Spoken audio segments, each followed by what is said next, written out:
Hello, ഉത്രാടത്തിൻ്റെ അന്ന് രാവിലത്തെ വ്ളോഗാണ്. ഇടാൻ കുറച്ചധികം ഡിലേ ആയിപ്പോയി. Sorry for that. ഇപ്പോൾ രാവിലെ എണീച്ച് അത്തമൊക്കെ ഇട്ടതും വരച്ചതും ഒക്കെ ഞാൻ തന്നെയാണ്.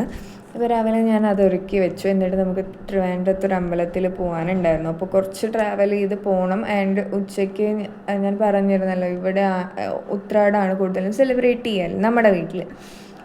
അപ്പോൾ കസിൻസ് എല്ലാവരും ഇങ്ങോട്ട് വരും. തിരുവോണത്തിൻ്റെ അന്ന് ഞാൻ എൻ്റെ അച്ഛൻ്റെ വീട്ടിലായിരിക്കും പോവുക.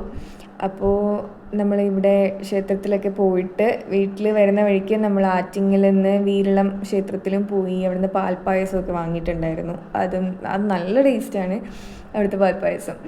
എന്നിട്ട് കസിൻസൊക്കെ ഓരോരുത്തരായിട്ട് വീട്ടിൽ വരുന്നതാണ് കാണുന്നത്. ഇത് നമ്മുടെ നിവേദ്യ വന്നിട്ട് എനിക്ക് മുട്ടായിയൊക്കെ കൊണ്ടുവന്ന് അതിന് ശേഷം മൈലാഞ്ചിക്ക് ഇടുന്നതൊക്കെ കാണുന്നത്. പിന്നെ നമ്മൾ നല്ല അടിപൊളി സദ്യയൊക്കെ കഴിച്ച് കുറച്ച് നേരം കളിക്കുകയൊക്കെ ചെയ്ത് അങ്ങോട്ടും ഇങ്ങോട്ടും ചുമ്മാ കുറച്ച് നേരം ടൈമൊക്കെ സ്പെൻഡ് ചെയ്ത് ആ ഒരു ഡേ അങ്ങ് കഴിഞ്ഞു.